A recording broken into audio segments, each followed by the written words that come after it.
Hey guys, this is Becky, I'm Chris, and we have a YouTube channel called Becky and Chris. Why am I laughing? We're so awkward. In today's video, I'm gonna be showing you guys how to use the Effect Controls panel. Roll the intro.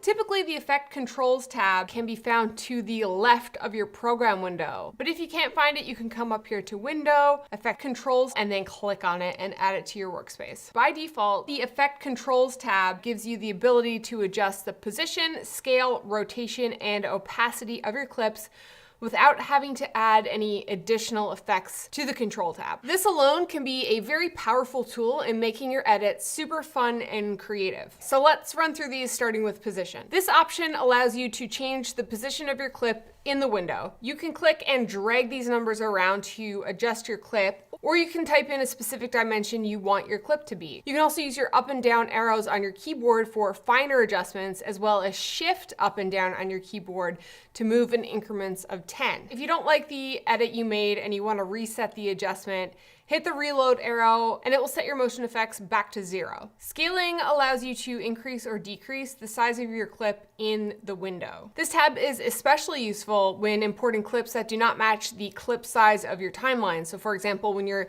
importing a 1080p clip into a 4K timeline, you need to scale it up. You can do that here. You can animate any of these effects by turning on keyframes and adjusting the size or scale according to your idea. For example, we love to quickly zoom into things in our videos to highlight a silly moment or a facial expression or something just kind of funny that's happening. So all we do to do that is we turn on keyframes, place one keyframe where we want our effect to start and another where we want the effect to end, and then we scale it up as needed. So I can adjust the position of the frame in the window here by just dragging these numbers as mentioned earlier in this video. Keyframes are a very strong tool, but are a bit more advanced and outside the scope of this video. Okay, moving down to rotation. I like to use this parameter to adjust clips that are not straight or to correct crooked horizons on drone clips. You can also use this to flip clips 90 or 180 degrees if needed. Say if you have a clip that comes off your phone and it's the wrong way, you can flip it here. You can change the opacity and blending modes of your clips by clicking and dragging down or up on the percentage. This makes the clip more or less transparent. Changing the blending mode will allow you to blend two images together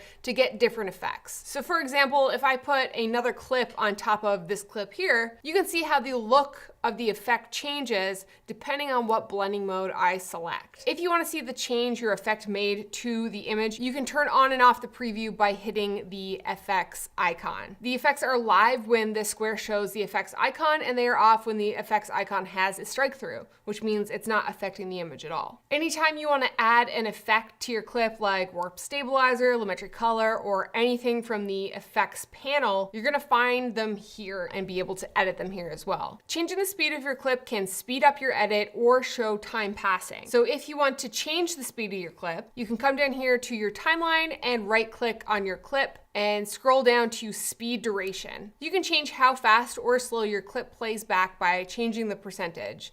At 100%, your clip is at normal speed or the speed in which you filmed it. Increasing the percentage speeds up the clip, which is really great for time lapses, and decreasing the percentage slows down your clip, which might be a really fun way to show action. And say you wanted to play a clip backwards, all you need to do is check off reverse and it will play the clip backwards. So in the next video, we're gonna show you how to do basic color grading with the Lumetri color panel. Lumetri.